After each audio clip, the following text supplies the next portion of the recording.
Good evening, everyone. Welcome to the Thursday night segment of the Outer Realm Radio. We are broadcasting live here via the International Public Radio on the United Public Radio Network 107.7 and 105.3 FM from the beautiful city of New Orleans. This evening's segment is partially sponsored by Folgers Coffee. So big thank you to Folgers. Whole lot of love coming your way. Hey, Folgers. Tonight we welcome back Stephen Myers, who will be discussing his continuing research on the Great Pyramid of Giza and his theory on how it was actually an elaborate ancient pump system. This show did really well in December when he joined us, so it'll be really interesting to see what he's got coming up. But in order to participate in tonight's show, you're going to have to head over to the International Public Radio or UFO Paranormal Radio Facebook pages for United Public Radio, but YouTube if you want to have direct interaction with us. Otherwise, it will be simultaneously airing on Twitter, on BitTube, I believe, and a whole bunch of network Facebook pages. So there's 8 places altogether for you guys to check out. So please feel free to check it out. Yay. So, hey, Zachman. Hello. Oh, that's what I have to do. I didn't move those. Let me move up here. Now I can see. Now I can see. Sorry, moved things around here. Had to grab a sweater for the first time. I'm actually cold this week, which is a blessing. Not gonna lie. Okay, it's very warm here, and to which I'm grateful. I'm always happy when it's like super really hot warm. Outside. It's super hot. We're in the high 30s. Well, we were in the 30s earlier. But I just wanted, are we bringing him on right away? Or no, soon. Yeah, in a few minutes. Yeah. I wanted to. He's in the green room. Great. I wanted to make mention because we came across this a few times, and then I saw it on television, and then I saw it on a serial killer thing because Ronald DeFeo show and stuff like that. I think as society, when we're watching and we're not understanding so much about demonic possession and how things can work and malevolent entities and negative energies and so on, that we tend to become a little judgy. So when you see someone and they say the devil made me do it, don't be so quick to dismiss that, because that's exactly what Satan would want you to do. It's the reason why they pick the patsy. It's the reason why they target that person. And some people are just targets. And then they say, well, that house after wasn't even haunted. Not even just the Amityville. I mean, we're talking Harrisville. People moved in and said no. There's a lot of sorry, am I too loud there? No, I had a chair. That's not you. Tell me. No problem. It's warm. And it really gets to me when they say, well, other people have lived there and that house can't possibly be haunted because nothing happened with them. Well, that doesn't mean anything. Some people are targets. Some people are just more open to it. Some people are more sensitive to it. And some people have had things their whole lives. And when they move into a home like that, it just opens everything up. So I think we should refrain from judging without understanding and knowing what's really going on. And sometimes we make quick assumptions and decisions and say, no, because we're afraid of accepting what it really is or isn't. Haunted homes can stay dormant and then all of a sudden reappear 20 years, 30 years later with a different family that just for some reason reminds them of their own or whomever else was in there. I mean, one of the biggest stories with Amityville was that George Lutz actually looked a little bit like DeFeo. So I think a lot of it can also be mindset. It could be personalities. It could be a whole bunch of things that are just easily triggered. Right. So if you have, an addiction or you're suffering from some kind of condition like depression, PTSD, anxiety, those are little trigger things that make it easy for things to latch on also. So, easy to get angers easily. There's perfect person, addictions, perfect person. So yeah, there's a whole bunch of different reasons that something might want to come in and attach itself. Yeah. So, and you don't always know like what the whole history. I mean, they have an idea of the history of the land. Sometimes it happens long before people actually get there. Yeah. And we knew that um, George Lutz was under a tremendous amount of stress to make ends meet to have that house. So let's not just quickly say that, DeFeo was just a serial killer. What he did is no one's saying he didn't murder them, even himself. But to say that that home isn't haunted, that's a whole other that's a whole other discussion. Some That is people, you know not what? right. I've helped people. I've seen them move out of houses, and I've seen the next family come in with an entirely different belief system and not affected in any way, shape, or form. Yeah, Sometimes it really is about the people. you know, exactly. that's Exactly. spike things. If you have people that go into a house afterwards who don't really put any mind to it, again, the whole mindset thing, then they're not going to be the least bit affected by any of that. And No. from what I understand, that's definitely the case. So whether they're just, they're the type of people that something goes on and they're like, yeah, the house is settling, or, there's just, it could be, mice in the walls, or, I mean, it's easy to just kind of like shove it and put it away. But some people, they really are targets, and that's the way it goes, Yeah, man. it So, was really difficult to watch because and I've got it on in the background while I'm getting ready for the show because it's on one of the streams, and I was just so shocked by how easily some people dismissed it, and I thought it was just so unfair because if a family goes in there and they are haunted, then what? mhm. We're gonna call them liars as well. Like it's a bit much. There's so much more to it than just saying yes or no. I, It's I just a think, little unfair. people are judgmental for sure. And it's a lot of times, there's a lot of reasons why people are afraid to come forward in the first place. But I think we live in a day and age now where it's good to be skeptical. I don't take everything at face value, never have. Yeah. It's, a good researcher is always going to be biased, or they're going to look at every angle. To dismiss something that easily, even if you don't get something the first time, sometimes you don't always get things the first time. Sometimes it really does come in, after. I mean, I've investigated homes. Sometimes sometimes it's like one shot deal. I go in, it's all there. Other times it takes me two or three times just to get some kind of interaction. Because if you have, human spirits, they want to trust you. They're still people without bodies, but they're still people, Yeah. I you just know? I just thought it was worth mentioning since, Yeah, this absolutely. show is on right now and it's about serial killers. It's not about haunted homes. Mhm. So, when you have that perspective coming in, thank God for our friend Laura Dio because she's on there and she put in She's her got a because it was good. a double episode and yeah, her information was amazing. It was incredible. Her view, it was just so great, and she was able to speak on the behalf and the experience of being there with Ed and Lorraine, which helped, and some news crew and other journalists and things that had happened. Because I know with Harrisville, the people that bought the house after Karen claimed for years that nothing happened. And then we have an investigative team, paranormal team that goes in and purchases the home, and all of a sudden there's all kinds of stuff again. Well, yeah, they're looking for it. So there's just so many aspects to it. And I just Well, wanted to put it out there because it kind of just threw me when I watched. I'm like, wait a second. I'm the first one to say, let's look for psychological issues with serial killers.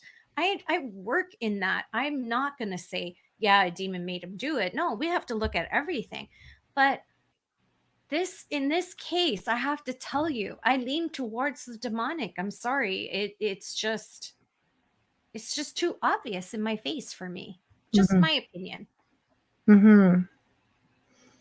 Noted. There's a lot of credible people that investigated that home. I find it hard to say that and dismiss it that it wasn't. That's all. Mm.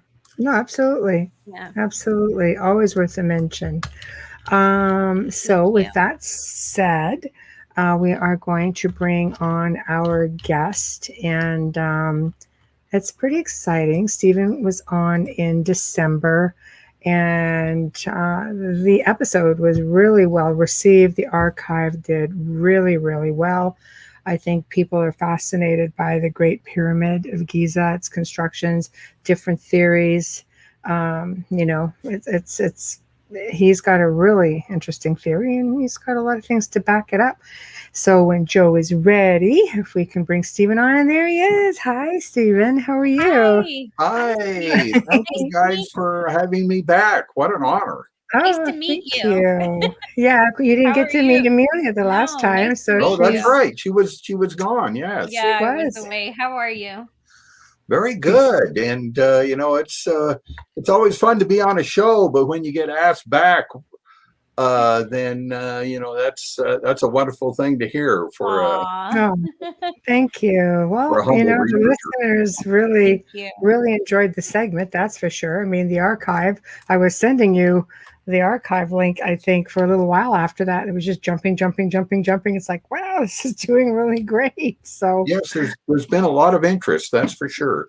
there has been. So, um, we're just going to recap a little bit, just for anybody who couldn't tune in the last time. Um, Tell us briefly about the as I call the humble beginnings. Why the Great Pyramid of Giza? Why the water pump theory? What started it? Well, I have a very technical background, electronics and some other fields, and I have a very technical bent, if you will, to my interest and personality.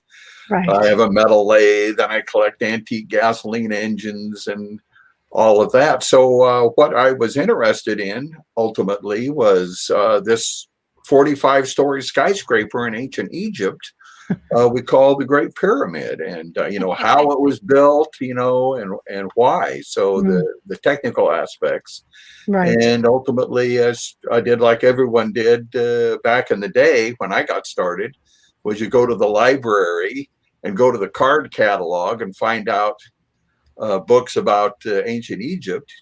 Hmm. Back then, most of them were written by Egyptologists, and they tell you the story of the big ramp and all of that, Of course. which a lot of people now have issues with that idea. And Hmm. then ultimately, I read the alternative books about the Great Pyramid being a death ray or a beacon for aliens and that type of things. None of that set well with me. But then I read this privately published book called Pharaoh's Pump, written by Edward Kunkel, and to really struck a chord with me. Hmm. And we ultimately started a nonprofit foundation based on his research and to further his research. It was originally published in 1962. And Hmm. our contention is that the Great Pyramid was infrastructure for the people that built it, not a tomb or anything like that, but it had this huge return on investment, even greater than the cost to make it. And that was that it was a water pump Hmm. and provided prosperity for the people that built it. I mean, you do hear about, some theories that it was constructed with waters using lock systems, things like of that nature, moving these large multi-ton blocks. And there are some bits of literature out there that says it actually had a moat. It had a moat, apparently. And Yeah. Actually, there was an enclosure wall around the Great Pyramid, and right, we think that that had a purpose that impounded water and, in effect, a moat. Or another way to right. put it, it was like the Great Pyramid was like an island in Mm, a very small lake, if you will. And I right. talk a lot about that in my book. That Mm. wall survived up until about the 18th century. Oh, And wow. yeah, the savants that Napoleon sent to Egypt in 1803 drew drew pictures, and that wall was included in those pictures. It's gone now, but yeah, Mm. it's an interesting feature. Yeah, because you think of this thing sitting in the desert, and now you're reading things out there saying that, that there's full of underground water channels and things like that. And you're like, but it's in the desert. But yet, when you look at the Sphinx, you could see the erosion for what looks like water would have been at one time. Yes, there's a profound link between water and the Giza Plateau. So it's quite interesting. A lot of Mhm. types of evidence indicate that there was water associated with the Giza Plateau.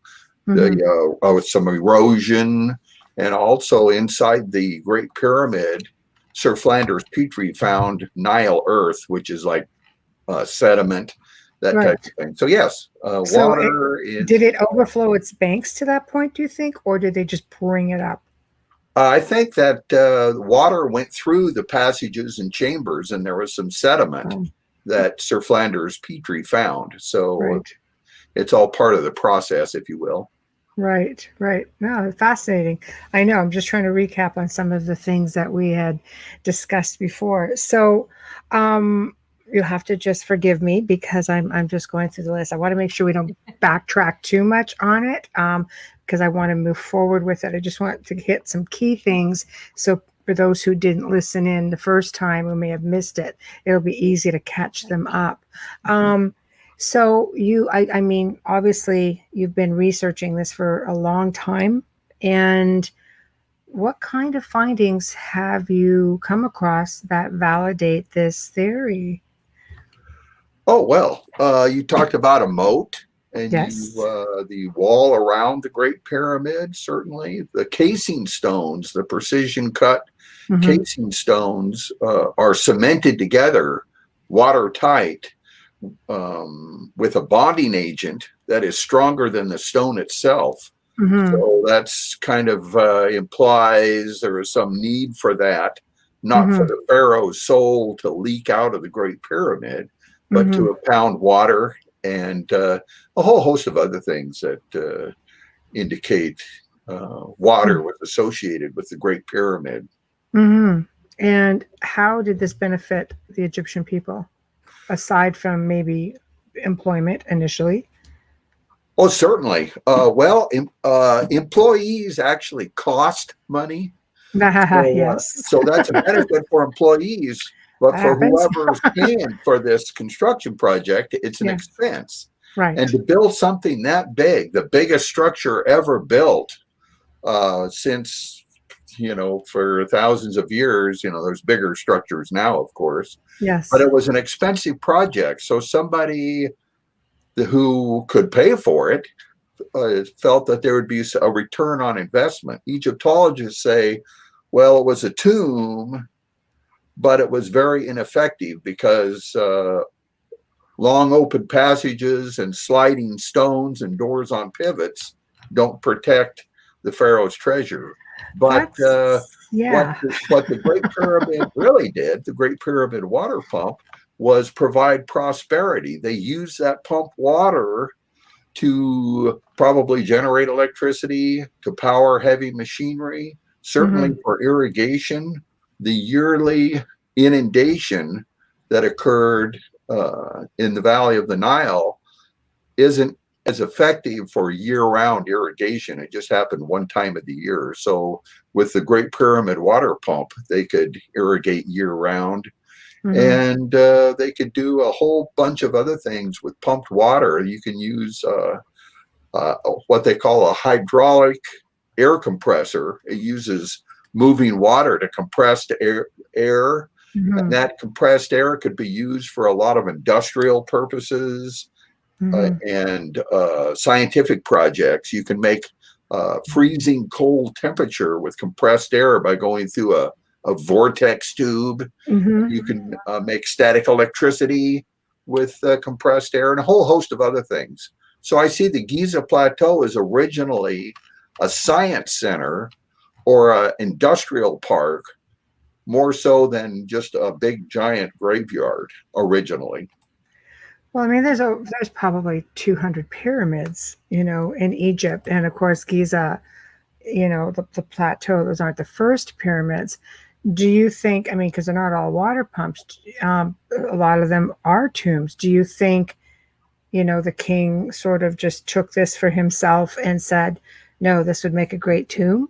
Or do you think it was never used? A lot of people think it was actually never in use to be a tomb. They do. And the reason why they think that is it doesn't look like a tomb. But Egyptologists have tomb on their mind, Yeah. and they say, well, it was a tomb, but they either changed the plans 3 or 4 times because it doesn't look like a tomb, or they say it was either a symbolic tomb or a tomb they never used. So, there's a lot of conflicting stories that are out there, but there are other pyramids. Most of the pharaohs were buried in the valley of the Nile, in the King's Valley. Yes. Yes. And essentially, those tombs are holes in the ground, which is a big difference than a pyramid structure. And but there are other pyramids that are much more primitive in their construction. Like Saqqara, for Those example. may have been used for ceremonial or religious purposes. Mm-hmm. And that's a possibility, but certainly the focus of my research is how and why the Great Pyramid was built. It's a curiosity because I've been to the Great Pyramid, and there is a king's chamber with a sarcophagus. Well, where a sarcophagus should have been. But it really looks very, but just doesn't seem to be anything else in there. So it's sort of got at some point grabbed for something. And then of course you've got the Sphinx, and then there's this ship that they found, that they've discovered. It makes you wonder why, if we have a pump system. It's really interesting, some of the interpretations of evidence. It's Right. in the middle of the desert, but there's Right. a huge ship right next to it. In fact, they found two that are almost like a pair, if you will. One is already excavated, and the other one they're excavating right now. So that's I did not know that. there's two of them. So and those sun barges, they're called, were made to take apart. I talk a lot about why they're made to take apart. They're like a kit, if you will. And in my book. So but there is a sarcophagus you mentioned, a box. Yes. That is about the size of about the size of a coffin, if you will. I don't know about you, but when I was there, I hopped in it and laid down. And it's a good fit. It was a good fit. It was a good fit. Not very comfortable. No, nothing in a slab of marble. But it was fun. Napoleon did the same thing back when he conquered Egypt. I laid down in the same place that Napoleon laid down in? Only you're about 4 feet taller than him. Cheated his bed. He wouldn't notice. It was more like a grown-up bed for him. They would have had to lift him in and out. Just about. He was quite short, and but he spent the night in there, and it's reputed to. They asked him, what was it like, and he says, "Oh, I can't tell you." Of course not, mon petit fleur. Yeah, so I don't know. That way. If he had visions that way. Or classic narcissist. Yeah. I wonder if it was for the whole pyramid power thing. That was a big movement back in the day. A big movement, and still is. Yeah. So there's a lot of interest in that, but I don't know. He definitely spent the night in there. Maybe it was cheap accommodations. I don't know what his motivation was. After pecking the nose off the Sphinx, they should have locked him in there. Oh, that didn't teach him. Yeah, I know, bugger. Did he do that? Yeah, that was him. That was why? Because it was a way of. Well, the sand was up to the neck, so it was easy to walk up to it at that time. Well, obviously, because he's a full guy. I'm like, man, you should have had Mussolini in there. He would have come out with slayed demons. That's for sure. Yeah, there's some think it was Napoleon that did target practice on the Sphinx. So that's one explanation for the nose being gone. On the Sphinx. So it's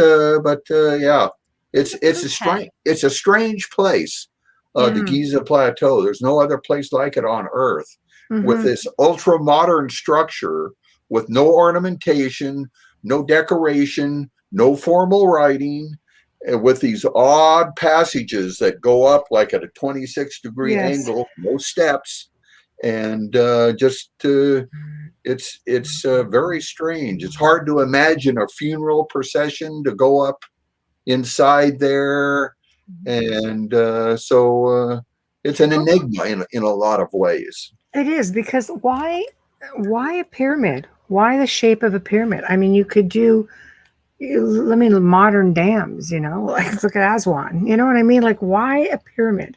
Was there something that was a benefit to doing it that shape? Is it because it does have certain amount of energy properties? Why a pyramid? And a big You one to mentioned the boot. Aswan Dam, but a lot of Yeah. cement dams are almost like one side of a pyramid, if you will. And we Right. think that the Great Pyramid was sort of like four dams back to back that impounded water. Okay. That We have makes a sense. video series on our website that specifically addresses in one of the videos that Right. exact question, and it shows the sides of the pyramid kind of like four dams that would have had water in the middle, if you will. So if you want to get an idea of what the side of the Great Pyramid would have looked like before the casing stones have been removed, you can go to these big concrete dams like the Grand Coulee Dam and others Hmm. that have a flat face, if you will, and you can get an idea of what the Great Pyramid looked like when originally built. Mm-hmm. Wow. Yeah, that's fascinating. Yeah. How has, I mean, I always say the good old boys club, but how have archaeologists been with your theory? Because, of course, if they don't come up with it, it never counts, from what I'm learning. So, right? We know that. Wow. Well, Yeah. Very clicky club. that's a good question. I'm just a humble researcher presenting an interpretation of the direct physical evidence that everybody has, the same direct physical evidence. Mm. But archaeologists and Egyptologists seem to have put up a wall of silence. You can't even get them to say that I'm wrong. It's just interesting that they certainly, I have my opinions about Egyptology, and to say the least, but you can't even get them to say that I'm wrong. So it's interesting that they don't discuss or even want to talk about it. So but I sure talk about Egyptology, that's for sure. I have the guts to do that. So about their lack of demonstrations, some of their Wow. flawed research methods, and a whole host of other things that I have issues with. So I have a few videos on my YouTube channel about issues with Egyptology, and people can check those out. They've been quite popular. So, where do you think they're going wrong? What do you think they're missing? Because you're all looking at the same structure. Well, yeah, everybody's looking at the same structure. There's a parable about these blind men trying to determine what an elephant is. One person looks at, he feels the side, and the other person feels the tail. And the one that feels the tail says, well, the elephant is like a snake, and the other one feels the leg, and it's like a tree trunk. But Egyptology certainly has blinders on. That particular so-called science was had its genesis in tomb robbers. They would steal things from tombs and sell them to museums, Correct. and do that over and over. So that is a mindset that they have.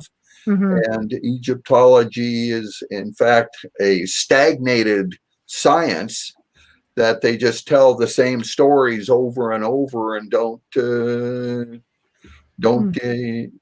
provide demonstrations, and all of that. They say unanimity of expert opinion validates what they say. So in other words, they all agree with each other. So that must And make it that's it. right. So That's because they're comrades. they Wow. are comrades, Aren't and they supposed to be it's almost the good old scientists? boy type of thing. But uh, science advances funeral by funeral, they say. So a lot of these guys, are going to die off, and then the next generation hopefully will have a open mind. But it is a very closed system, if you will, Egyptology, and they Mhm. they really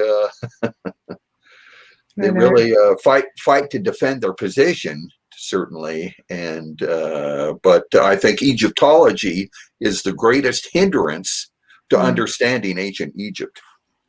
I agree to a degree, absolutely, because I know that we've had other guests on who have had found historical finds, and archaeologists really resist.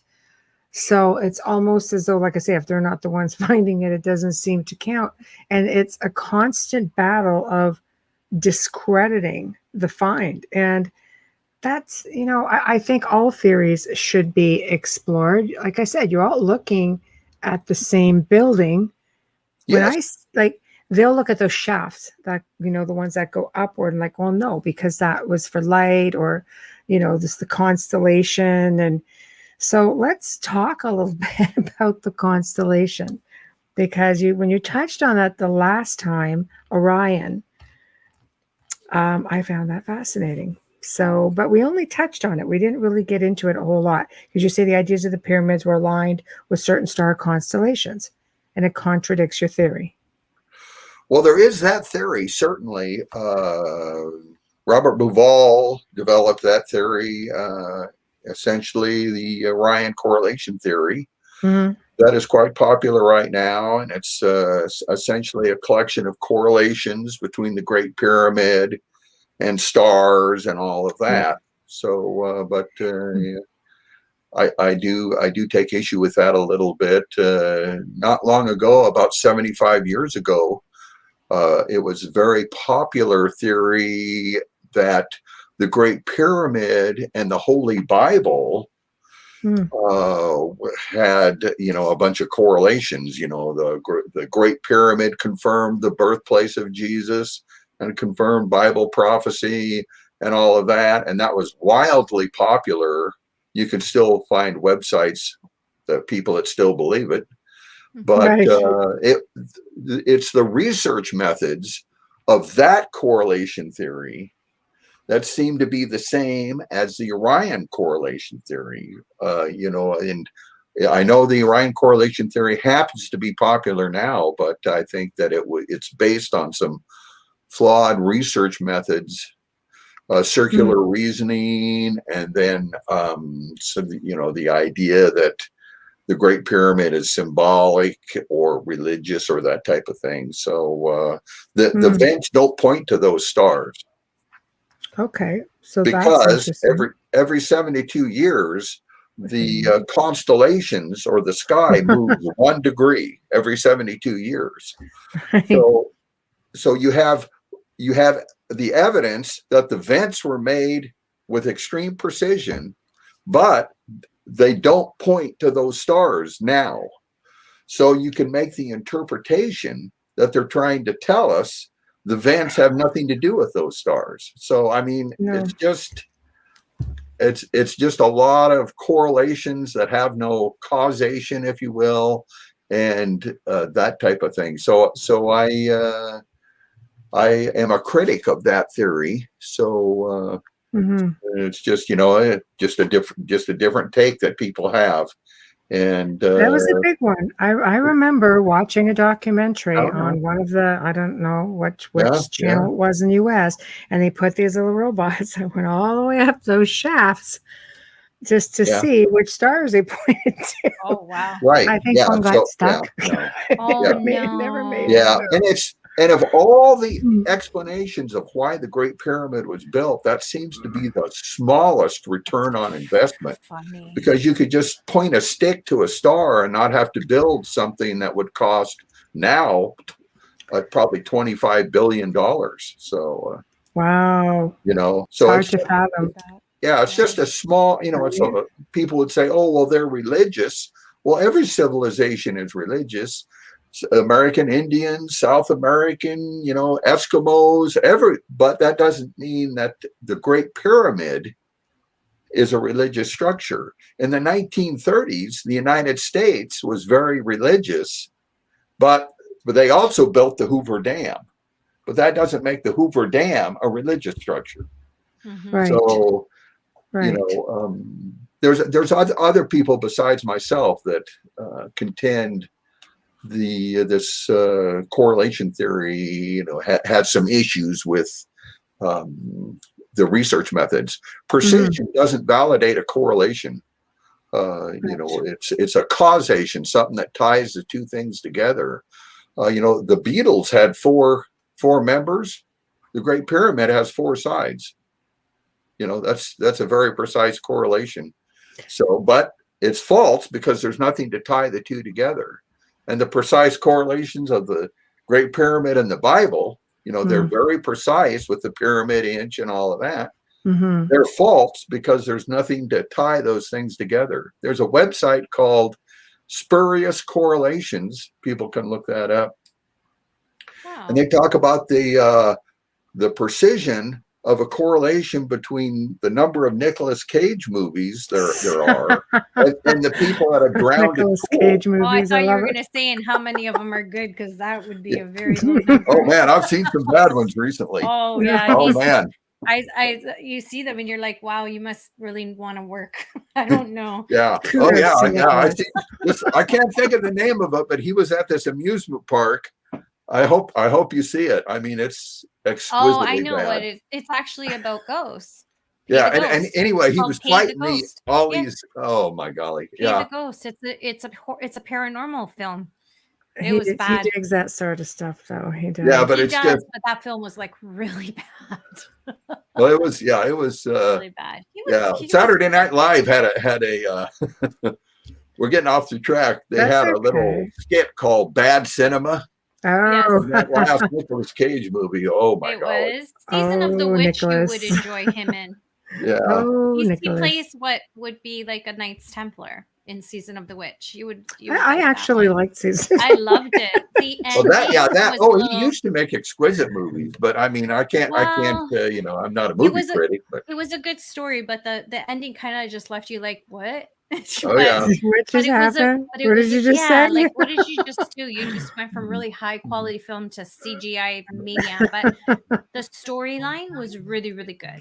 You'd enjoy it. But compared to the movies he used to make, they're not as good. Nobody makes Phrenology, the study of the bumps on people's heads. You can see the Yes. bumps on mine. There's nothing in the way. But It's there phrenology somewhere. was a collection of correlations between the bumps on people's heads and their character traits. And those correlations didn't have any causation. And that phrenology was a science. They used to teach it in universities. Poof, it's gone. And Okay. so sciences come and go, theories come and go. And oftentimes the reason why they go is because they're based on poor research methods. And we'll see what the life cycle is on the Orion correlation theory. Mhm. I don't know. That's the one that people lean like it. to. Mhm. Yeah. I A think lot so. of people like it, but math does not validate a correlation. It's that Spurious Correlations website has a lot of correlations that have exquisite math. Mhm. But if there's nothing to really tie the two things together, then it's a falsehood. They say the Great Pyramid, they found some number with where the Great Pyramid is that coincides with the speed of light. You've probably seen memes on Facebook about that. But just because two numbers are sort of the same or whatever doesn't mean that the original builders intended that correlation to be significant. There's nothing to say that's what they were trying to tell us. I always say, well, they were trying to tell us the number of days in a year, but they got it wrong. And people say, well, how do you know they got it wrong? And I'll say, well, How do you know they were talking about the speed of light? It's just they just Mhm. cherry picked, which is a logical fallacy, two data points just out of midair. You Mhm. know, the coordinates of the Great Pyramid and the speed of light, and then just said Shazam, it's a correlation. Well, That's a thing. Yeah. not necessarily. So we'll see. You know, the what side of history the Orion correlation theory will end up on. Phrenology has been rejected, and so has the Bible correlations by everyone but religious zealots. So we'll see. What about an energy source? Yes, the Great Pyramid is an energy Because they source. link it to Tesla, like energy in a different Some way. have compared it to Tesla, but I think the Tesla Tower Yeah. is more different from the Great Pyramid than the same. I don't think it's like Tesla at all. I think it's more like the Hoover Dam. Certainly they operate differently, but I don't. People say, "Oh, well, there's a worldwide system and there's ley lines and all of this stuff." Mm-hmm.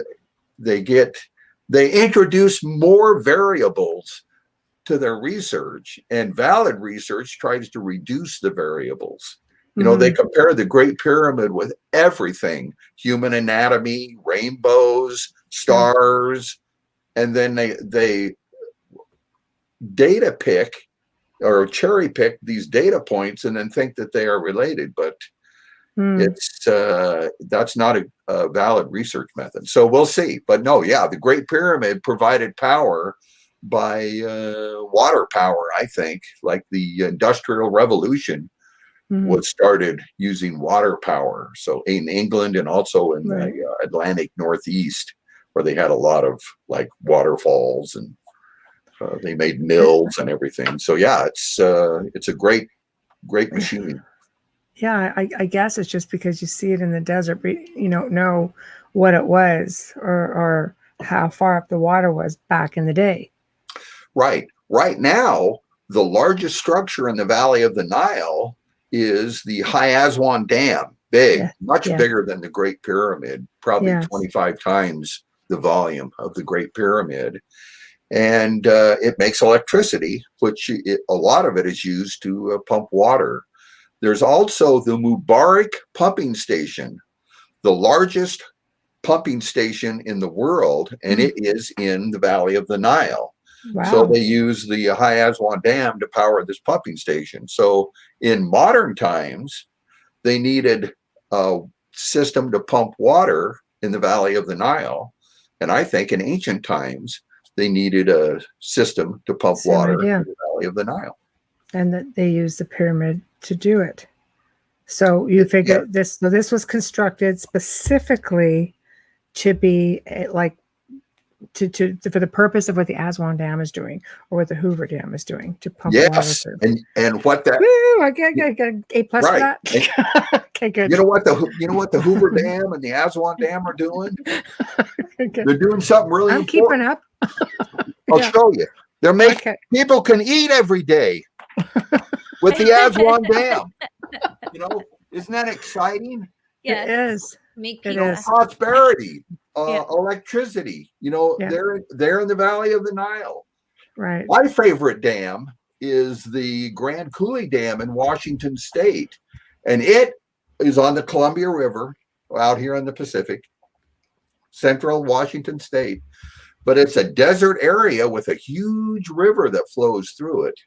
And they built this dam and provided prosperity. They irrigate over 1 million acres in perpetuity, generate about 6 times the electricity that's used in Seattle area. So it's amazing. Its operating costs is about 2 weeks of its operation in the year.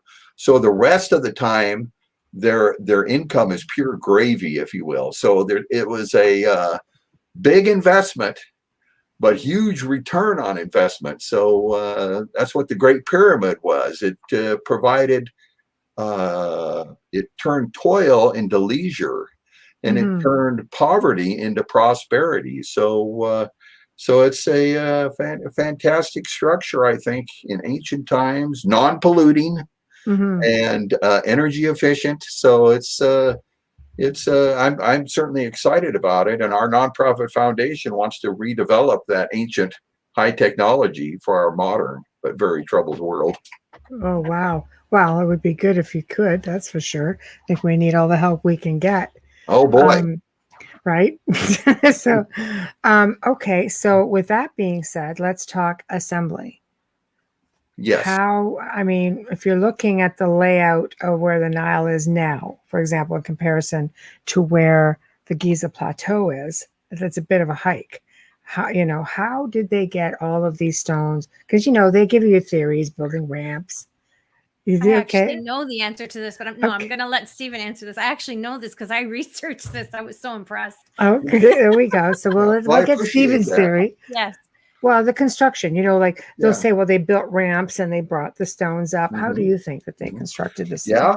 Egyptologists tell that story. The big ramp that might have been bigger than the Great Pyramid itself, and all of that. But Right. Egyptologists have never moved a 70-ton payload. That's the weight of the largest stones. That's a big The one. entire science has never moved one of those 1 inch. So they are storytellers. But now I think the original builders were geniuses and were very capable. And what they did was they supplied water to the construction site. Other people think that they supplied water to the construction site, including Christopher Dunn and other researchers. Hmm. And they used that water to fill water locks from the construction site all the way down to the Nile. So they had a series of water locks Hmm. and canal from the Nile all the way to the building site. So the first stones that they moved and set in place were the casing stones for the first level. So they brought them up the water locks with ease and quickly. So they came up, and there was like a line of ants, if you will. So each water lock had a barge with a stone, and those casing stones came up, and they set those in place, cemented together, watertight. So they had a square wall of casing stones. A few of those are still left at the Giza Plateau. You've Wow. seen them. And so then the next stones they brought up, oh, excuse me, they fill that wall with water. Ah. So there's a square pond on the Giza Plateau about 4.5 feet deep. Hmm. And then they brought in the interior stones for that particular level, the first level. And those interior stones moved up the water locks and actually into that pond. There was a canal that communicated between the highest water lock, and anyway, they went right into that pond, and they moved the stones, the interior stones, off the barges and into the pond. And when that pond was filled with stones, the first level of the Great Pyramid was completed. So each level, they would build level by level, casing stones first and then interior stones. So it was a systematic, fast production line assembly process that occurred 24 hours a day. Hmm. They were brilliant. It is. A lot of people that look at our video series at our website that's for free, they say that's compelling. I hear that word a lot. So it's efficient and makes sense, if you will, that type of thing. So people say, oh, no, they wouldn't go to all that trouble to make water locks. You'd have to figure out how much that would cost. Because Well, building a ramp all around would be cost Would be efficient too. cheaper, right? right. I don't know. It seemed like a hell of a lot of work. Imagine how many Ramps, people would have yeah. passed away from that ramp from just being run over by those stones on the way Right. down. But they already figured out the cost when they built the Erie Canal over there by New York up to the Great Lakes. And Yeah, we have the cost was, Welland Canal here. Yeah. right. Yeah, Right. Yeah. very, very much worth it. So, in Mhm. fact, they enlarged the Panama Canal Mhm. to move bigger ships. They didn't use like a magic wand, or they didn't worship Mhm. crystals or hum or contemplate their navel, because they really did have to move massive ships. So they used the 21st century's technology of choice, which is water locks down in Panama Canal, Yes. with the new water locks. And then they've also, in ancient times, the Mhm. people that actually built the Great Pyramid used water locks to create their wonder of the world. I'll tell you, it's impressive to watch because I love to watch the ocean liners and the Lakers come in through the Welland Canal, and they come in, and you're looking how some of them are like weighed right down, and it's fascinating to just see them come up like they're weightless. It So is. it's like, and that's water, and these heavy, huge machines are just going up and down like nothing, like they're just feathers. Right. You don't need big back muscles. People say, well, giants built the Great No. Pyramid because you need big back muscles. No, it's just guys moving levers. And I call water locks an anti-gravity device, in effect, because it not defies, but it counteracts gravity and lifts battleships. My dad was in World War II. Got to Oh, brag on him. He was on of the West course. Virginia, a Of battleship. course, yeah. Nice. And I have pictures of that battleship going through the Panama Canal. They had Wow. to take some things off of the side so it would fit into Right. the canal, but it was very strategic and important, and worked. So that's what we think the process was to build the Great Pyramid. And our video series shows in detail Hmm. a bunch of computer generated animations of moving stones and using specialized barges to set the stones in place, including the largest stones, the ceiling stones of the king's chamber. Yeah. See that in That's itself is an insanity. anomaly. Yeah. Yeah. The big, those big marble stones are just colossal. They are Pillars huge. They're too. 70 tons, but when they first built the Erie Canal in the 1830s, and they also had kids operating the canal and the tow boats and all of that. Mm. The barges had a capacity of 70 tons, like 70 tons of coal, 70 tons of grain.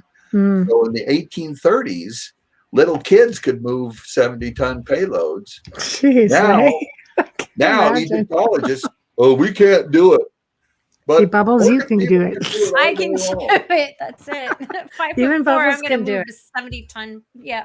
He's only 5 foot tall. 70 tons is about the weight of an Abrams A1 tank, if you will, Yeah. or a railroad locomotive. So you That's don't see heavy. Yeah. Egyptologists That's dragging those It's up a on ramp. water. It's physics. Why Yeah, are they saying it's not possible? It's physics. it is. Yeah. So Egyptology is a stagnated, if you will, um, science, I guess you could call it, or a mystery religion, I call it. And mhm. they are not going to advance. The only science now that's not advancing. So, why do you think they would not have used this technology, which to me seems much simpler, when they moved Abu Simbel from flooding? Because when they put in the Aswan Dam, it Yes, started flooding Abu yes, yes, Simbel. yes, But yes. that was a colossal undertaking, and it sounds like they could have done it so much easier. So, No, they use cranes, and steel cranes with high strength cable and that type of thing, and mhm. it was the way to do it. They um, that's the way they do it. The Yeah. water, it was determined by the people who were in power, the powers that be, the engineers, the political Right. leaders, that Mhm. the lake behind the High Aswan Dam was more important than the original location of that temple. I know they were And flooding it. When they UNESCO built it, it or whoever flooded. moved the temple just so it wouldn't be inundated. Hmm. Oh, absolutely. It flooded every year. It was terrible. But I mean, it's such a just unbelievable monument, temple. It's wonderful. It is. I'm It's glad that they saved it unbelievable, for sure. but its original location took second stage to the water in the Lake Nasser, because that water provided prosperity for the people that There you created go. the Aswan Dam. There you go. 100 million people can eat every day, and they can irrigate beyond the floodplain of the inundation. In fact, the High Aswan Dam stopped the yearly flooding of the Nile that happened in perpetuity. And for 10,000 years, the Nile flooded, but the dam was more important than that yearly flooding, according to the people that built the dam. So it certainly changed a lot of things, but again, they provided prosperity, and that's what there's a return on investment, the electricity, the same idea, irrigation, and all of that. So I hope people instead of being religious or whatever, think that it's the Great Pyramid is more industrial or return on investment, however you want to put it. So it's really difficult. I know people who, much like yourself, will do tours and go out there and have profound experiences in the Great Pyramid. Yeah, I did too. When I was there, in just so many levels, you look at just the components, and they are beyond the scope of human back muscle to move. Egyptologists have back muscles, and they don't move them. So it's just so odd. Everything about it is unnatural. And when I was inside it, I felt like I was in like an industrial cathedral, if you will. Even Sir Flanders Petrie described it like being inside a machine. And it is impressive. I did not have a religious experience, but I toured the Hoover Dam there by Las Vegas. So did you have the same sort of experience there? I did. It was right there. I did. Fascinating. It was very much the same. Because it's epic. I toured it before 9/11. So back then you could go all the way down in the innards. It was a big fancy tour. You could take you down. You could see the shafts moving, and then the building would shake and all of that. You're very courageous, Stephen, because I couldn't go inside. I'm like, no, I'm good from here. Too much water up here. No, it's the whole feeling of it's all around feeling me. compressed. And it's all concrete. And you know how long it takes to get back up if something goes wrong? You're going to die down there. Just saying. And then you're so little, you'll float. Don't I'll float. That pressure, I'd be like splattered.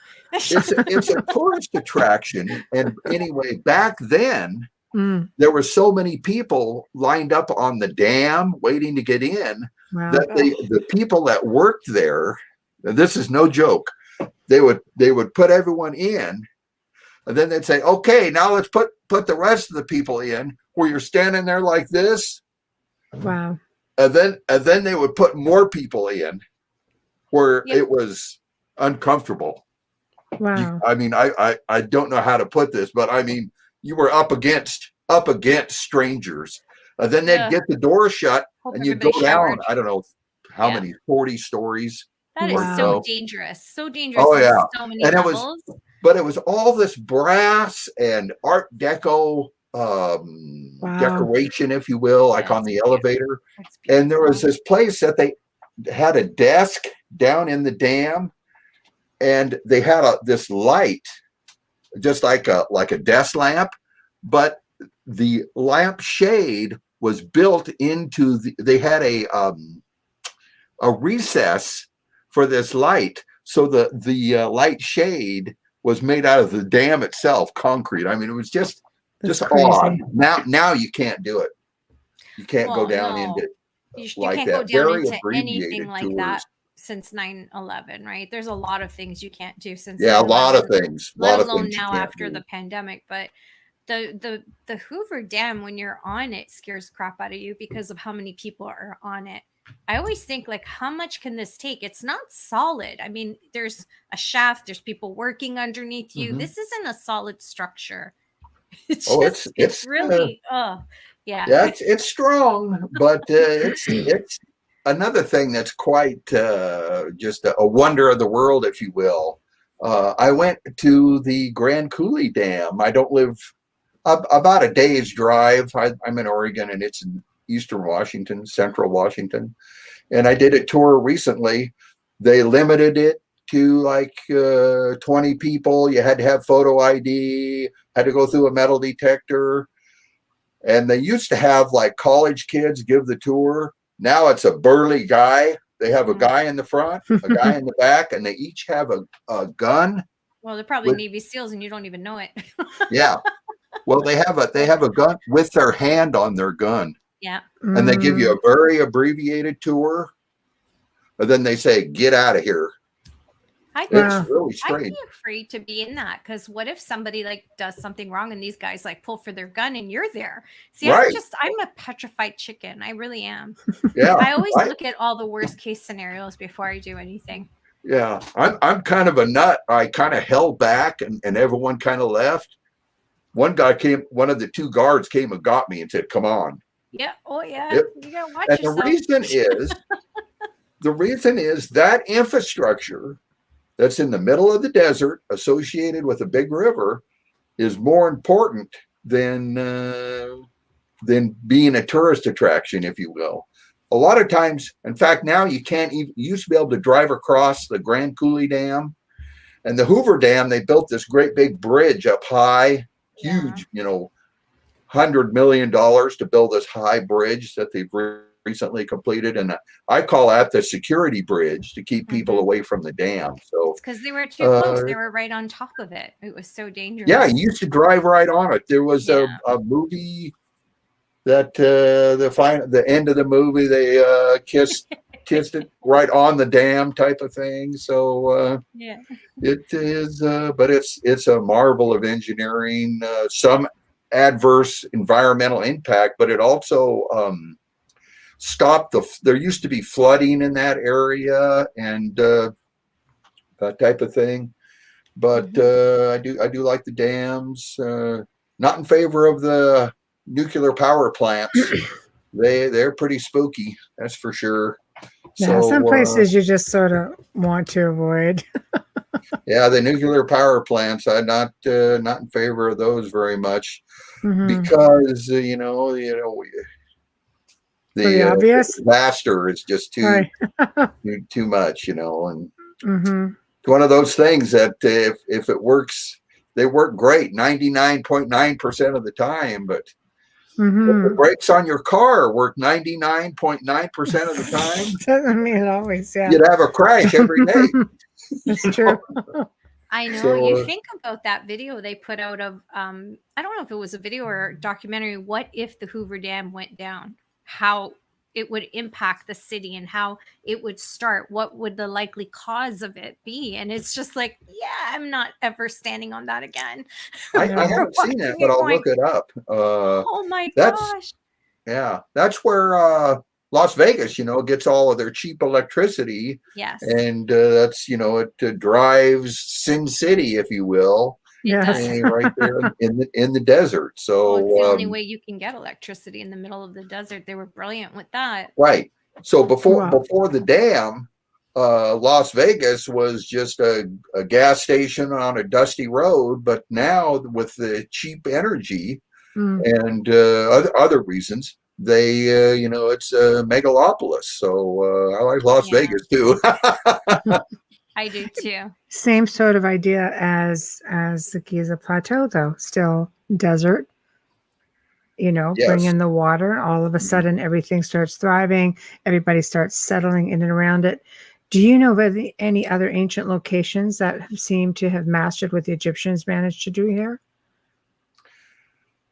Because the pyramids freaking all over the darn world, right? Not exactly. Certainly, there's high technology in other civilizations. South America has vast irrigation systems, transportation systems. Well, look at the Romans, the Aztecs, the Romans Mayans. with their aqueducts, of course, certainly, and a whole host of things. South America, they had a lot of medicines that we are using. Aspirin is derived from tree leaves that Right. they use. They would chew the tree leaves. We have to make a pill so we can buy it from somebody. Yeah, And instead of chewing on the tree leaf, At yeah, 1,000% the cost. just a right. big old aloe arm, aloe Yeah. vera arm, So and spear. they did South America. Mm, They did brain surgery, so they probably had right. anesthesia, and But I'm so just that. curious because they also had some sort of aqueducts going through some of these old ancient South American communities. And it's like, wow, like, look, this is pretty amazing how Yeah. they had it set up. Something like when you look at it, especially in South America, because they're up in mountains, Mhm. it's like, how did it get up here? Right. Yeah. So Like there's gravity. ancient history and our ancient ancestors were some very brilliant people. They weren't just knuckle draggers, Mm, pulling women by hair, and trying to invent the wheel. No, they were mm, not cavemen or anything. That they were some very brilliant people in ancient times that mm, solved some societal problems that provided great benefit. And I think the Great Pyramid is a good example of something that's still mm. fairly intact that can be studied and learned from. Well, brilliant What and you, common sense, really. Gravity, like Michelle said, the gravity following yeah, which way the water is trickling the down in the pulling it up when you're river. going up, it's It's the amazing whole how they do South it. American thing. Yeah, that's kind of Yeah. baffling, but And the it's like, Roman aqueducts are still standing. They're stunning. They yeah, are, and made to last for eternity, certainly much longer than their civilization lasted. So Yeah. yeah, it's amazing. It is, there's a lot of wonders in the world, mm-hmm, and research, is there's a revolution in understanding mm, of ancient past and our distant ancestors, and we're mm, getting away from ideas like Egyptology, where they say, oh, extremely precise stone cutting was accomplished using a chisel and a Doriite pounder and that type of thing, which can't be demonstrated. I don't think People are so. getting away from that, and there's a Mm-hmm. new understanding emerging from about a lot of different things, not just ancient Come on. history, but They had politics, batteries, they had which environment. displayed light, it displayed electricity. Um, Right. you know, do you think what is your thoughts on the extraterrestrial theory? Well, that is a very interesting, especially with the current events. I mean, the Yeah, Today Show, the morning shows, even yeah, 60 Minutes had a segment this last episode about mm, these pilots that seem very credible, military pilots mm-hmm, that saw some UFOs and whatever you want to call them. mm-hmm. And that's interesting. Certainly, there's some ideas about that, and I'm very open to If the you look idea of at UFOs the and hieroglyphs they found in the tomb of King Seti the first. I mean, there are airplanes, there are what looks like a helicopter. There's they do, yeah. So that's true. And then there's some golden amulets found in South America. I'm sure yes, that little ships. Yep. that look like either airships. Some of them look like backhoes, if you will. They say, "Oh no, it's a scorpion." Well, if you look at it, I guess it Right, looks like a scorpion or a backhoe. right. So, I I still, a mean, backhoe back then is still a piece of technology. It doesn't yeah. matter how you look at And it. a lot of those Mm, ancient golden artifacts are mm. actually electroplated. So I find that of interest. You can look up Also interesting. ancient electroplating, and it's so that's Mm, it's like mm-hmm. me. On my own, without looking it up on the internet, I couldn't figure out electroplating. So And you're a but they did. technological guy. That's right. Yeah, and the Baghdad battery, which the Yes. Egyptologists say, oh, Yes. that's a religious artifact that No. No. no, It's no. I But don't then think so they either. No. recreated, they make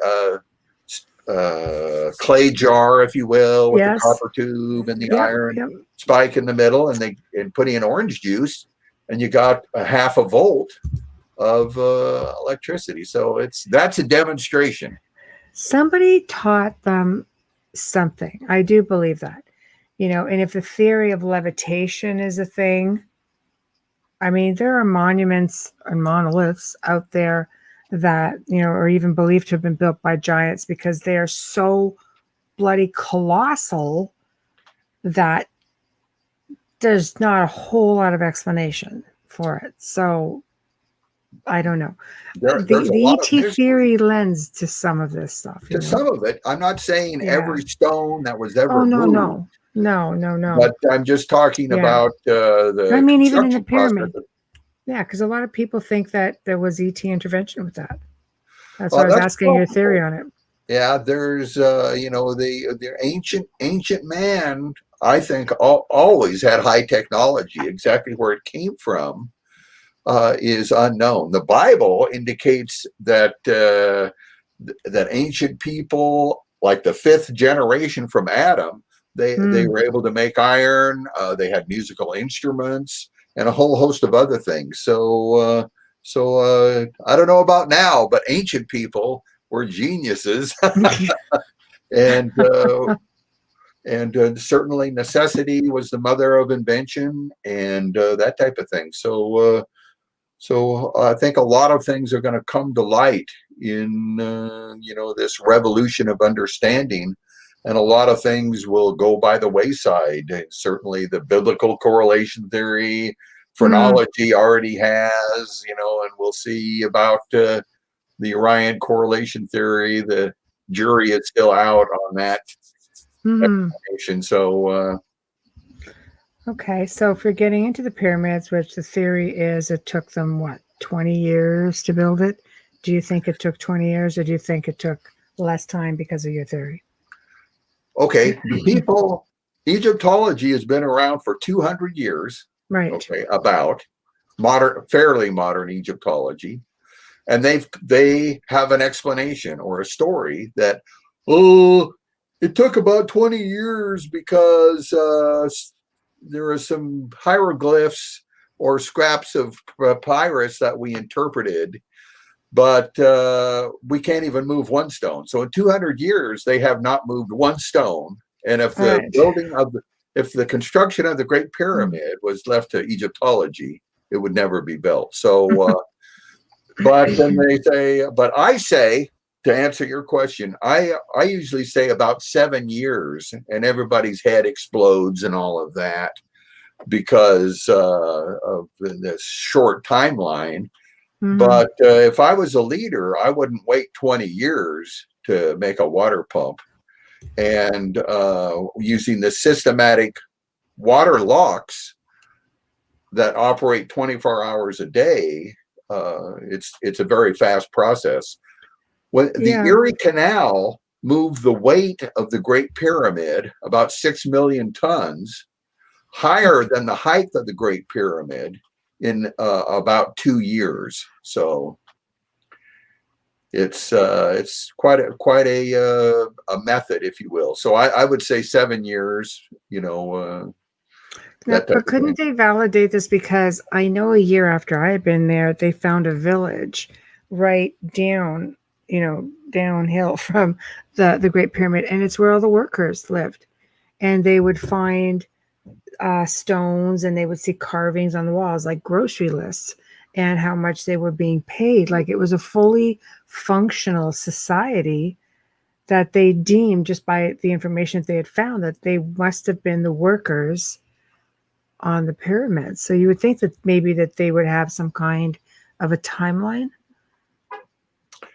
Well, there's certainly a lot of interpretations about that, but yes, there It's were okay. I'm workers. making you work tonight, Stephen. Yeah, Sorry. I yes, had there to were just come up with workers. my own questions. So, Yeah, there were workers who built the Great Pyramid, right, and those workers lived somewhere, and right. they ate food. Of But that course. doesn't tell us anything about how a big stone was quarried to perfection or Right. how it was moved. So the How was it information is lifted? pretty scant. But other than to say, yeah, yes, there is a village, and they have also found like a port very close to the Great Pyramid. So you can word Oh. search Giza Plateau and port, like for Mhm. like a boat or whatever. So that's quite interesting. That When they is built impressive. when they built the Grand Coulee Dam, they built I think it was two towns that are there, Grand Coulee, and I have relatives in Grand Coulee, and the other town I can't remember the name of it, but yeah, workers when lived somewhere and ate food that built the Grand Coulee Dam. So But you think they would document something? Like, to me, that's a pretty impressive feat to be able to, like, your theory is intriguing. You think that they would document something as to mhm. their everyday, through this thing up, and just here's the levee, or here's the pulleys, watch this thing go up, like a diary sort of thing. I don't know. You would You think know, so. Let me yeah, put it this way. I think they documented whoever built the Great Pyramid, and it may have pre-existed dynastic Egypt. Whoever right, built the Great Pyramid documented everything, and right, they were sticklers for details. right. But that information hasn't, you know, filtered through the ages and made it to us. The Great Pyramid is a puzzle with many pieces missing. So there's a lot of things that all that documentation is gone, if you will. Or So do you think maybe hidden? hidden, yeah. If we need to break Right, into the right. the Yeah. library at the Damn Vatican, Egyptologists. yeah, yeah. Kidding. Well, whoever it's Yeah. somebody. It's either Egyptologists or it's the Vatican Library that we can find out some more information. They want to That's keep So, it another all, show. yeah. That's but another Pyramid show. technology. Yeah. but yeah, so I think it was all documented, but that Right, information isn't available to us. So right, it's too right. bad. I It, I'd like. Oh, sorry. Go ahead. Yes. No, jump in. Oh, who? You. I'd like to do a station ID right Yeah. now. well, let me just say this: Yeah. with so many Hmm. pieces missing, it is the honor and duty of modern day researchers to fill those pieces in, and that's what all researchers do. They see the pile of rocks known as the Great Pyramid, and some say, "Oh, well, that's a alien beacon," and they have an explanation, or, "Oh, that was a tomb, but it was very ineffective," or that Mm. it was a weapon or something, a death ray. So that's That's that's right. what researchers are doing with the Great Pyramid, is trying to fill in all that's lost and missing, and make a more complete picture of what it is and what it means. Mm. Very cool. Absolutely.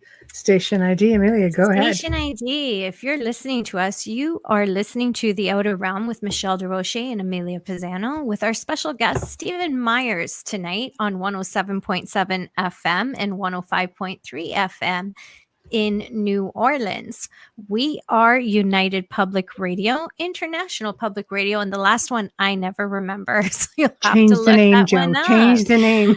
I Tonight's know. show is partially sponsored by the great folks at Folgers Coffee. Thank you, Folgers Coffee. Goodness in every cup. There we go. Woo. Woo. All right. So Folgers. we're back. We have to do the the work stuff. So otherwise we get, spanked. Yeah, not paid. Got Yeah, not yeah, paid. No. no, you Not got to paid. do it. Yeah. We got Oh the yeah. must Got to take do's care of and the business. have do's, and Yeah. we're always happy to advertise Folgers and our station. So no, I completely agree with you on. I think moving forward, do you think there's just too much ego in the field? I think ego interferes with proper research much of the time in any field where research is involved. Oh, certainly. There was a guy named Wagner who was essentially a weatherman, and he came up with the idea of continental drift. But the geologists were like, "Oh no, you can't come up with that. continental drift. Oh, no, no, no, no, no, no. Well, then about 20 years later, geologists came up with plate tectonics, which is essentially the same thing. So, yeah, there's a lot of that. Even Alexander Fleming figured out penicillin. And, oh, this is great, penicillin. Oh, the medical community, and this is real interesting. Doctors said, oh, no, no, no, no, no. We don't need that. We've never needed penicillin. Because or it he made doesn't it work. free, didn't he? Because he made it free, penicillin. Well, that's part of it. And he was also a botanist. So how can a botanist decide what a medical person is going to do or whatever? Yeah. So it was like almost a 20-year struggle for penicillin to become widespread. But another group of people found out about penicillin, the military, and they said, well, we're going to have a bunch of people that are going to need medical care. So we like penicillin and also the sulfur drugs that were being developed. So it's a fascinating story about how there is a resistance to these new ideas, and even in social aspects. Like what do you two think about women being able to vote?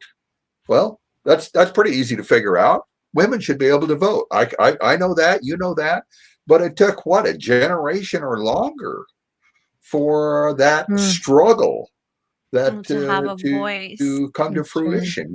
So yeah, it's everything, and that's the way it is. I mean, you think you build a better mousetrap and the world comes to you. No, it's all of these ideas with the alternating current and direct current. There was the current wars, if you will, and a struggle for which would be dominant. And it was, so you think, well, alternating current is the way to go, but it was not as easy as it seems. None of these things are. So it's just funny how science is, and how people's predispositions inhibit science, if you will. And here's another one that I really like. They found the Piltdown skull, the half man, half ape. Yes. And all the anthropologists, the most prestigious experts in the field. Oh, yeah, there it is. That's the missing link. That's right there. You can see the missing. It's there. But it wasn't. It was a forgery. But none of those guys that wrote their doctoral thesis on the Piltdown skull ever changed their minds. Oh, that's it. We believe it till the day we die. But then the next generation of anthropologists, they said, oh, no, the Piltdown skull, it's a forgery. But neither generation changed their minds.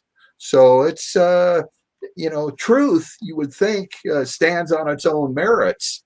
But it's an uphill battle to get the truth out. And wonderful shows like yours, what a benefit to expose people to these ideas so they can do their own research. I'm so grateful for people like you.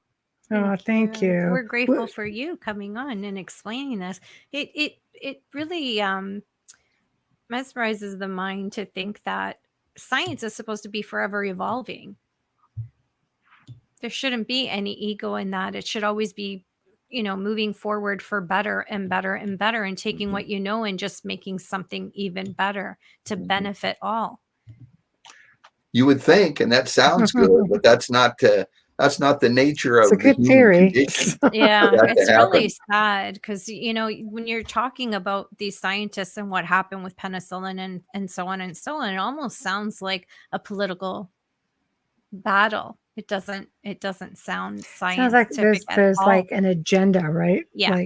There is an agenda. There definitely is. It's scientists, especially questionable sciences in general, like Egyptology, are not involved in an open-minded pursuit of truth, and it's too bad.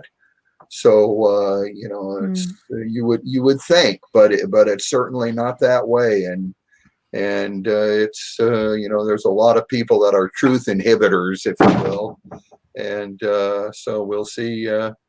We'll see Mhm. how it goes. Where the word's getting out, the interest is very high in this direction of research. Mhm. So I'm having a good time. It's an uphill battle, but I'm Mhm. getting a lot of positive interest with the research. We started a 501c3 nonprofit foundation at Mhm. thepump.org. People can go and see what we're about and that type of thing. We're looking for a plasma cutter for our research facility and also a 3D printer if anyone wants to be involved in some sort of a tax deductible donation. But they can see Mhm. what our mission statement is, our goals, our activities at thepump.org. We were going to take a tour to Egypt in February, but COVID caused that tour to be canceled. I was going to tour with another researcher called, what was her name? Barbara Lindsay, Barbara Jean Lindsay. Mhm. Anyway, she at barbarajeanlindsay.com. She's more of the religious and spiritual part. And then I am more the technical and historical. So it would have been a great pair, but we'll have to reschedule that tour when things get better over in Mhm. that part of the Middle East. But Mhm. Barbara Jean Lindsay, you should have her for a guest. And Yeah, I absolutely. think you'd like her. So, but Yeah. hopefully we'll do that tour sometime in the near future. Mhm. Where are you hoping to go, this year with your research? Well, we'd reschedule that tour. It's like about a 2 week tour, like 13 days or so. And of course, we would have went to all of the places we've mentioned, and the Great Pyramid, Old Cairo, the new Egyptian Museum, and all of that. The itinerary for that tour is on our website, so you can get an idea. We had a boat that we were going to float down the Nile, to several temples and that type of thing. So Mm. it was a rather extensive tour, which was sold out, and but COVID got us. Mm. So So, doggone it. what were you hoping to find? I mean, everybody wants to tour Egypt. It's exquisite. It really is. I've been. It's just amazing. But with respect to your research, do Well, you that would think be it's all there, well, it just would waiting be to be found? well, it wouldn't be a research expedition, if you will, but it Right. So would be just just a fun times. tour as such. But we Right. would, some like-minded people and interested parties. There are only like 20 people can go on these Mm-hmm. exclusive tours, but we would, point to the bonding agent between the casing stones and see how they're bonded together, and then talk about the whole water pumping process and that Mm-hmm. type of thing. But also, it's not just that. It would No, be the there's a lot to food see. and the people and just the Yeah. experience of floating down the Nile and Old Cairo and all of the statues of Mammon, those big It's twin true. statues, and we had Mm-hmm. a whole bunch of things planned, but Mm-hmm. One thing about Egypt, it's not going anywhere, and they're just finding more and more and more. There's the new that's museum in Cairo now, mhm. and all of the pharaohs have been brought there. It's Saqqara. I think they just found another 27 mummies, They well have. preserved mummies in Mhm. Saqqara. So I've been to Saqqara. And believe me, it's like a hole in the ground and a decrepit old pyramid when I saw it. It's just like nothing like what there is now, Mhm. and there's a lot of promise for a lot more findings. And the Valley of the Kings, I mean, they're just discovering new tombs all the time. So, Yes. if anything, you're just going to get Mhm. to see more. Yeah, I recommend to anyone if they have any interest in ancient people to go to Egypt. There's no place like it. Mm. It's I would even recommend going in debt if you had to go to Egypt. So it's I I don't there's no know. place like it, There isn't. There and isn't. it's safe, and the people are friendly and accommodating, and they've been taking care of tourists for 10,000 years.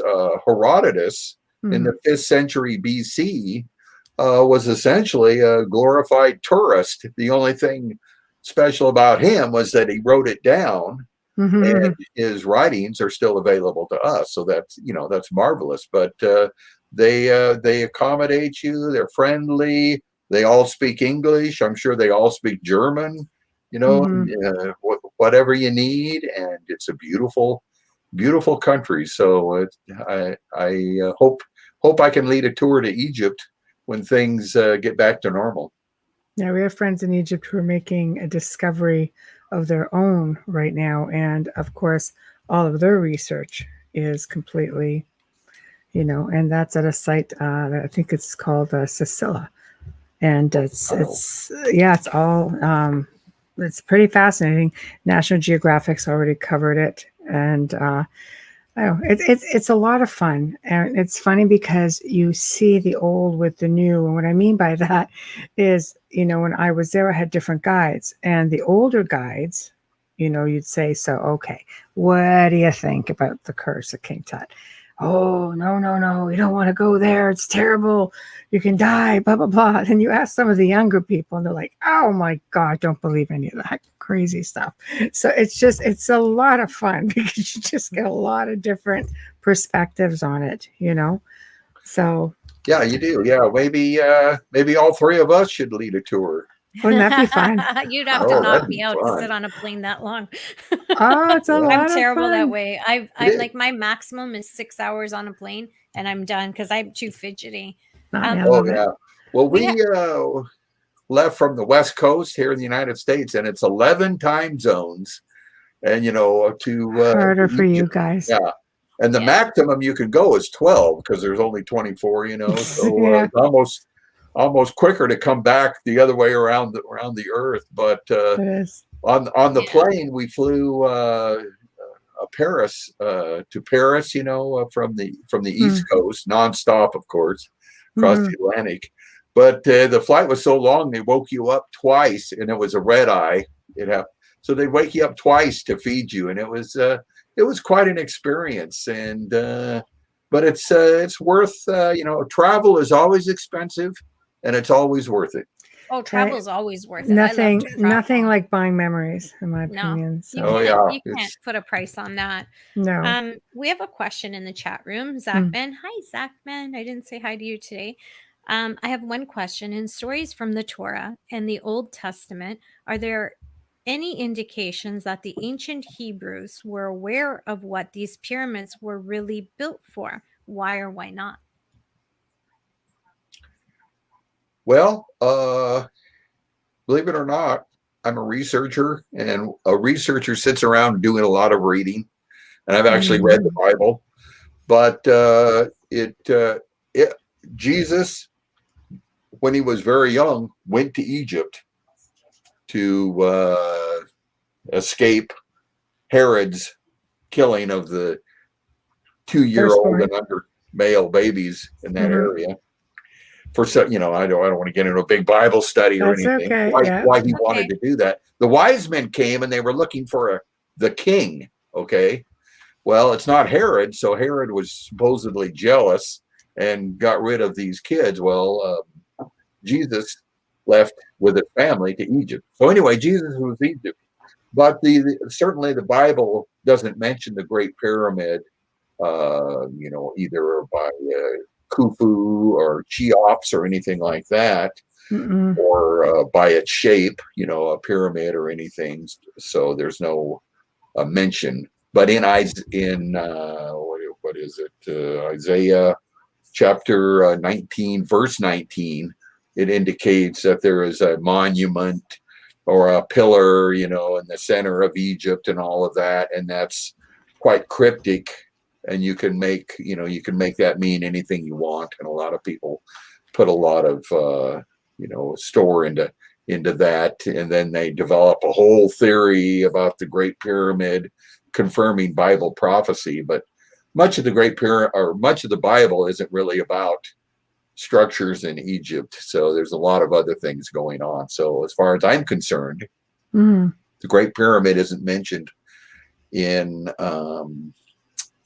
The Old Testament. in the Bible. So Mm-hmm. Yeah.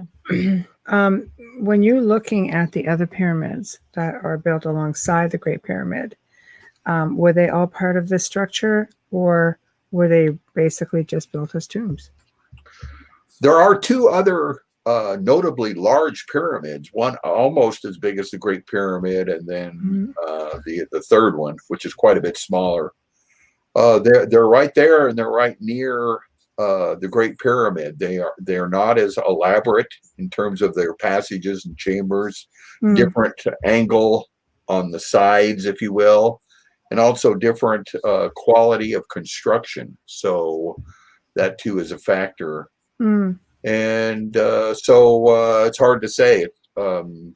There's no connection between the Great Pyramid, like no passage that connects to the other pyramids. And those pyramids could have even been built thousands of years apart or by different civilizations. So I don't think the other two pyramids served the purpose of being water pumps. So I would say they're not water pumps. Separate but my structures. research is about the Great Pyramid being a water pump. Yeah, some are supposed to be, the son of, King Khufu, and they're just, they've labeled them all. Sorry? He was a king, Khufu? Or Can I just say something off? Yeah. It's a little off, but his name, my husband's Sicilian, and in Sicilian, Khufu means who was it? Well, that's funny in Sicilian. Yeah, I don't know. The Greek is Cheops, and then the Arabic or whatever is Khufu. Yeah. So and Khufu in their dialect, not in Sicilian, but in their dialect means who was it? That's pretty funny. It's like who was it? Who did it? That's what it means. It's used for both. So, I remember the first time asking her what she meant, because we don't speak, my mother-in-law, we don't speak the same dialect, and I speak proper Italian. So I remember asking her, what does that mean? And she's like, I'm sorry, I was speaking to you in Sicilian. Oh, how funny. And then she explained it to me. Sicilian, any of the islands speak very differently from the mainland, their dialects. So, but that's sort of funny. Yeah, it is funny. Who was it? It's fitting. When you say, so blah, blah, blah, this happened, and she'd say, Khufu, who was it? Or what happened? It means what happened? Who was it? Who did it? It's a question, in the context of the sentence. So it's really funny when you said Khufu. I'm just laughing. Sorry. Yeah, I've heard that manna in the Old Testament, what that originally meant was, what is it? I've heard that. I'm certainly not a biblical Italian scholar. means hand, manna. Hand. Yeah. So it's the linguistics and all of that is quite interesting. Oh, the Latin. Again, a lot of that stuff that we all know, like the sequence of pyramid construction and all of that, is under scholarly debate. So anything Egyptology comes up with, you take with a grain of salt. So the Great Pyramid could have been built much earlier than the other dynastic pyramids. Could have been pre, if you will, biblical flood, or pre, catastrophe.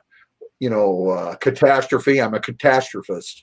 Civilizations, grow to power and great height, and then they usually end rather suddenly through catastrophe.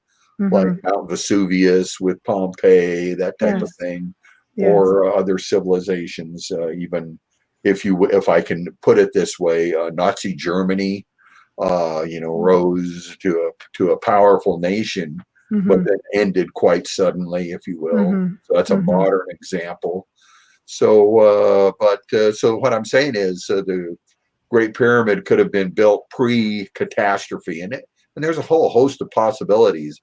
Could have been famine or disease, like a coronavirus which took came it down, through, or an earthquake, or civil unrest, or incompetent political leaders like we have. So it could have been.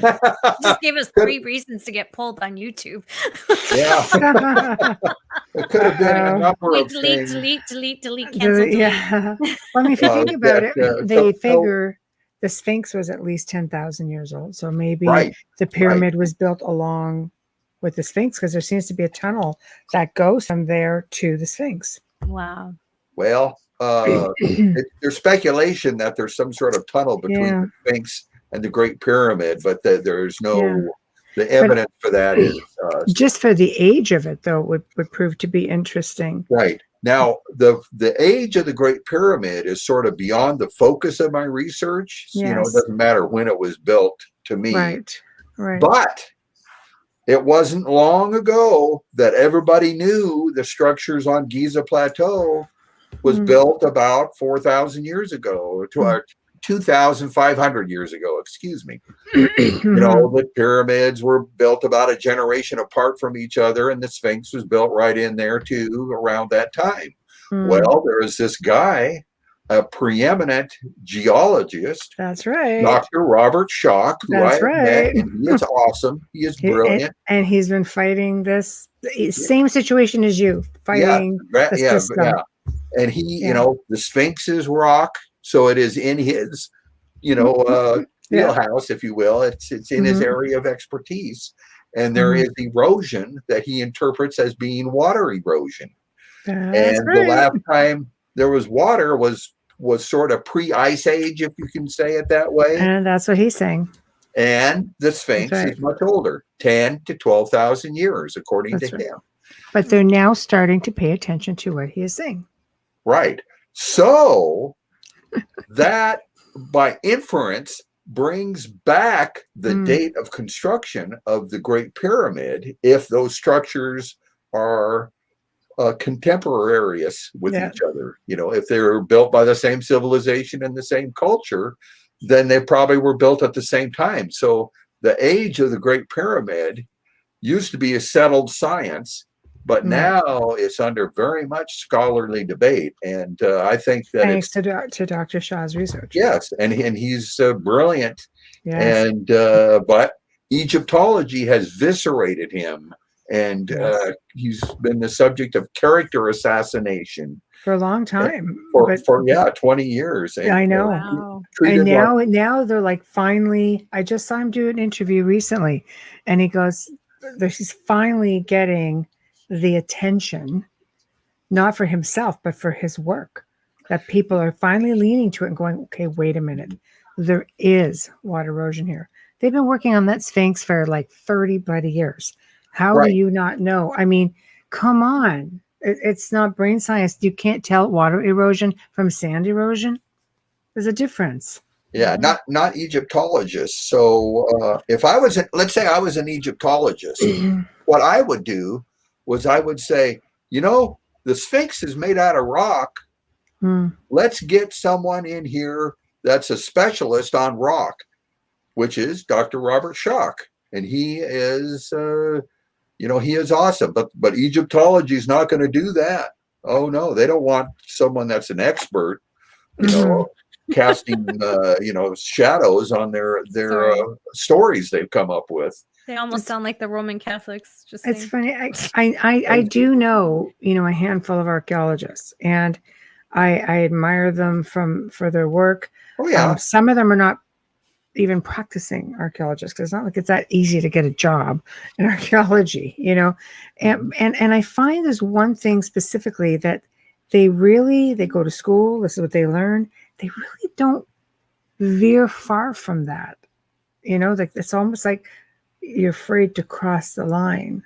You just stay within the bubble. That's true. That's true in a lot of sciences, but the soft sciences like archaeology and Egyptology is known, famous for that. And, you know, no revolutionary ideas. Everything is whatever you were told, and that type of thing. You know, to become an Egyptologist, you sit in a classroom being told what the Egyptology professor tells you, and then you graduate as an Egyptologist and you repeat what he says, you know, and that's not science. You know, and Egyptology is in crisis now. So a lot of people, I don't know anyone past the 8th grade that's looked into it, that Mhm. thinks precision stone cutting is accomplished using chisels and hammers, and that's why it can't be demonstrated. So I know it's a old boys club. Yeah,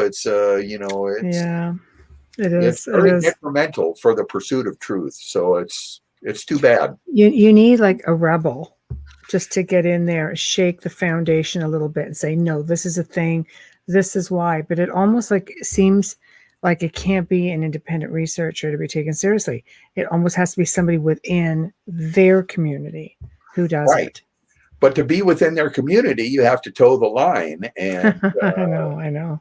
that type of thing. So I know. and it's always been that way. You mentioned the Catholic Church is a kind of a closed, the hierarchy, if you will, of a closed organization, and certainly in politics, Mhm. the high politics is quite, Mm. very I think cliquish is a kind word to put. I think it all starts in school.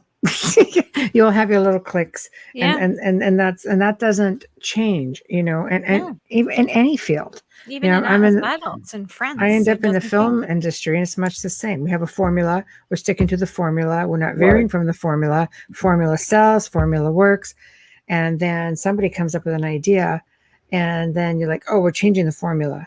And they Right. realize this is a good formula. We're going to make money at this formula. I'm just like, I told you a year ago you should have done that formula. Well, But who there's am a I? I don't know. there's a saying in Yeah. academia that says, in academia they fight so viciously about what their research because the stakes are so low. You know, There we go. I've heard that, I like uh, that. and Wise words. Oh. it's Mhm. but what we need is more truth lovers that love truth over agenda or what they've already been told. Mhm. Mhm. And my experience is like people over 50, boy, they won't give you the time of day on my research, but younger people, high school age, college age, Fresh minds, fresh they ideas. wow, they embrace it. Yeah. People that are actually like truck drivers or people that work in shipyards or people that actually do something, they really are compelled to, or they say it's compelling, this process of constructing the Great Pyramid and its purpose, that it Mhm. sort of makes sense. But Egyptologists, with their hands that have no blisters or anything, they just tell stories. The most Egyptologists, the largest stone they've ever moved is the one in their kidney. Oh my gosh. Well, I would love to have an Egyptologist on the show just to get their take on just anything, any of these new discoveries and what their take is on it. Um, and just I imagine there's a lot of agreeing to disagree and so on. But it's fascinating. I love hearing people's perspectives. It's one Mhm. thing that the show is famous for, and it's offering a platform to listen to people's theories and ideas and research, because there's so much out there, and we do need to break away from the standard, hence the outer realm, the title. It's just going outside the box and thinking about research from the outside Yes, looking in, right?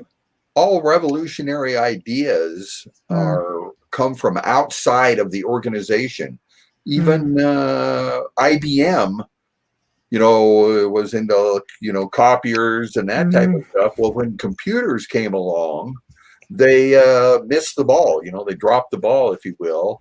And mm, this outsider, Bill Gates, ultimately developed the software and became a billionaire. So outsiders are the outliers, is another term, are the ones mm. that actually make the innovations and the progress to that we all enjoy. So You it's just a can't keep strange a good world. idea down. Eventually, if the people scream out for it, it has to command attention and further research. I think things do need to be researched sometimes as a community. It's the only way that you're going to get it out there, the way you need to get it out there. True. Well, it's for certainly in the academic world, it's a hard sell to say that the original builders were geniuses and they made this massive structure to be infrastructure that actually did something. That's a hard sell in academia. But people who are in the outer realm or outside the box, it's much more receptive, that type of direction of research. I agree. And we've come to the end of the show already. I can't believe how fast it goes. My gosh. That was great. It was. It's always informative. It's always a lot of fun. You're a lot of fun, Stephen. It's been a joy. I'm actually a researcher, not a speaker. So this is nerve-wracking for me. I commend you guys. You guys do this all the time, and I just occasionally get on a talk show. So it's relaxed though. You're fun. I've had really well. I learned a lot. I've had some good hosts and some bad hosts, and you guys both are really good. And thank you. We think you're a great guest. Yes, thank you. So thank you for coming on. Tell everybody how to find you before we have to sign. Well, the best place to go is at thepump.org. We have our website, which is our portal to our organization, our YouTube channel, our Facebook page, with all of that stuff on there, and our documentaries. We have 2 documentaries available from Amazon.com. I've also written 2 books available in Kindle or ebook format. So all the links are at thepump.org. You can contact me through the website, or to ask questions, or to get involved, and that type of thing. All I ask people to do is do their due diligence, find out about this direction of research before you pass judgment. There's actually quite a body of research to become familiar with. So again, I thank both of you for this wonderful experience. Our pleasure. It's our pleasure. And being that I'm not sure if you've used the StreamYard platform or not, but there's only one way to escape, and it's that little button at the bottom that says leave studio. Just because I've seen people go, how do I get out? Yeah. How do I get out of here? The red button. So, just try to. Well, I will say goodbye. And again, thank you both. I hope we can meet in person someday. Absolutely. And maybe you guys keep up your work. Maybe thank you, Stephen. Bye now. Bye-bye. Bye, Stephen. Oh, I just adore him. We've come to the end, of course, of another fantastic segment here on the Outer Realm. Thank you all for tuning in. Big thank you to Stephen. Like I said, he's just a delight.